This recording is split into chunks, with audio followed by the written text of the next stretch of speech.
What's up everyone? Another day, another vlog for today, and this is Gray Red Motor Vlog, and welcome to my channel. And ngayon nasa ating harapan ng ating Yamaha Mio ay 125S. Ano ba ang gagawin natin ngayon? Tama kayo, nakikita nyo sa ating thumbnail, tayo ay magkakabit ng visor with bracket and Nmax Side Mirror. So, gawin na natin ito. Papakita ko sa inyo kung paano ikabit at kung anong magiging itsura. So, pasok muna natin ang ating malupitang intro. In 3, 2, 1, pasok.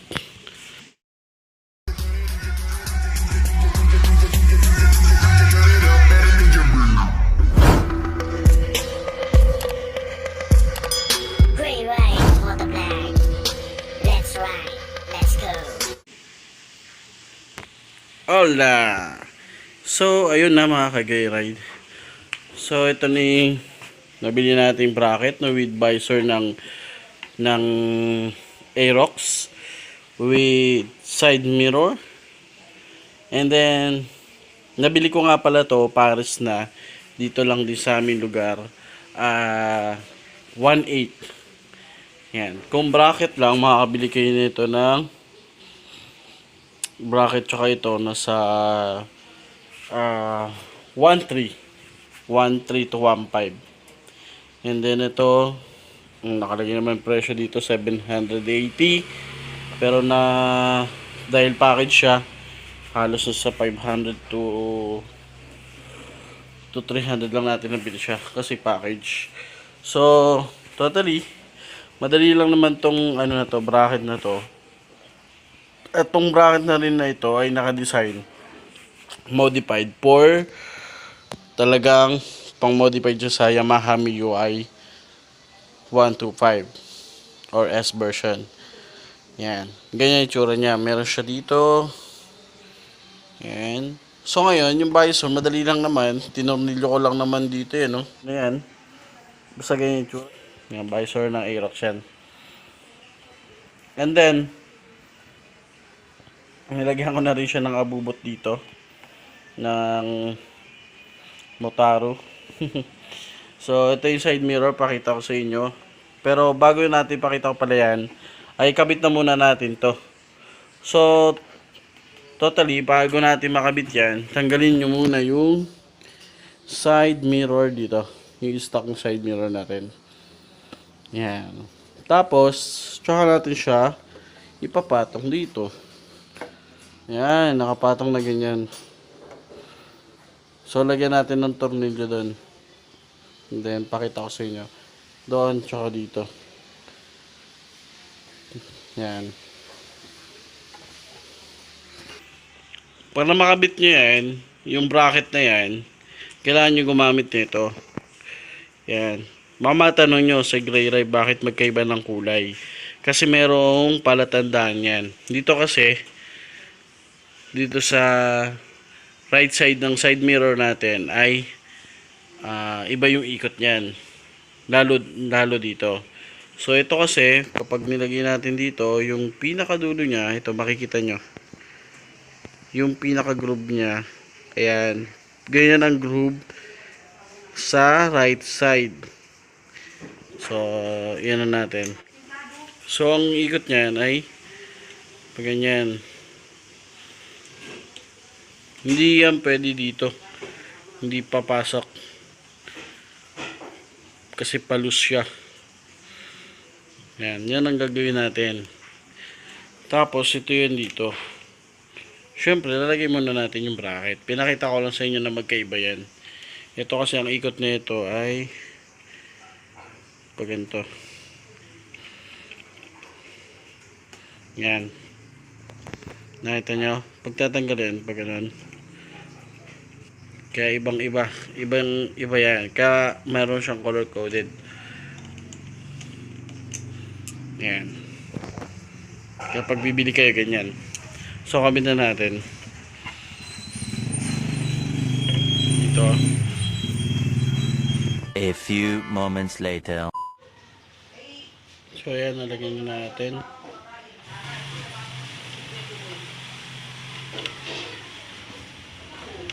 Panalagay nyo na yan.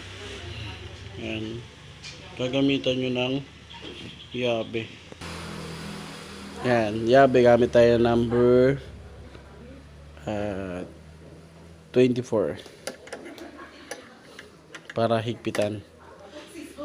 Higpitan natin.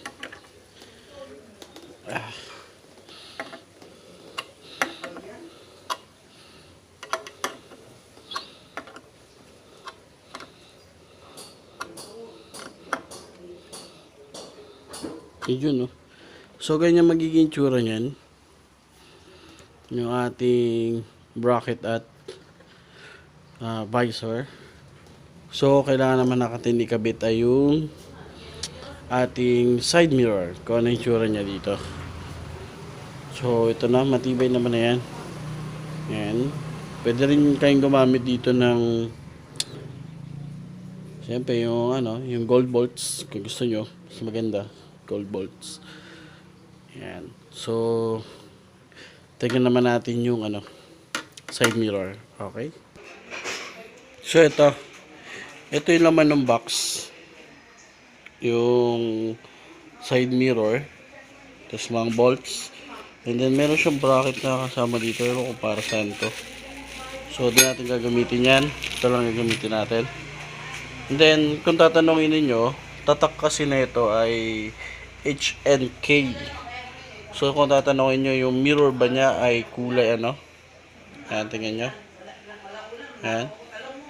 Totally clear siya. Hindi siya kulay blue. And then, kung tatanungin nyo rin sa akin kung same siya ng stock. Oo, halos same siya ng stock. Kasi, hindi siya malayuan yung tingin niya. Ayan, sakto lang. So, ikabit na natin to. Alright. Ano kayo magiging tsura? Sa pagkabit nito mga gray-ride, tatandaan nyo, ito yung harapan. Minsan kasi yung iba, nababaliktad nila. Na ganyan nila, oh.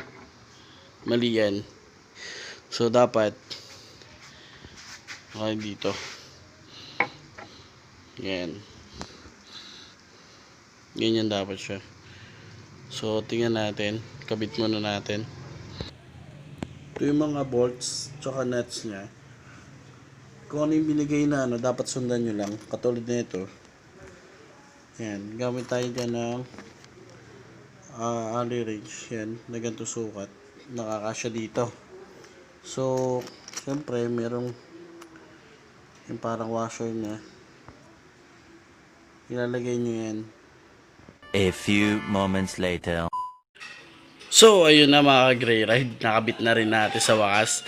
Suggest ko lang sa inyo na magpatulong kayo kasi napakabigat na ito. At kapag kinakabit nyo to, tendency malaglag. Yan, kasi nga ang bigat nito. Tsaka, ang mahirap lang ikabit dyan, yung nasa dulo. Yung sa likod. Mahirap. So, higpitan nyo na lang para hindi masyadong maalog. Tapos, yan ang gagamitin natin sa biyahe. Nasa standard naman yung size niya. Ayan. Kita din naman ang likod. Madaling makita. So, maraming salamat sa inyong panonood, pagla-like, at pag-comment sa video na ito mga kag-ride. So, see you on the next video. At soon, baka makabili tayo ng ng tawag doon yung Motowolf na bracket dito. So yun, susunod na vlog natin yan. So this is Gray Moro Vlog. Peace out, lag out.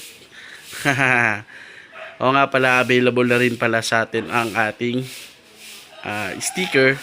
Malapit na, makukuha ko na siya. And then i-release ko na to kapag nagkita-kita tayo. Pwede ko sa inyong bigay. Lalo na yung ating tawag dito, yung merchandise natin na face mask. Alright. Lag out.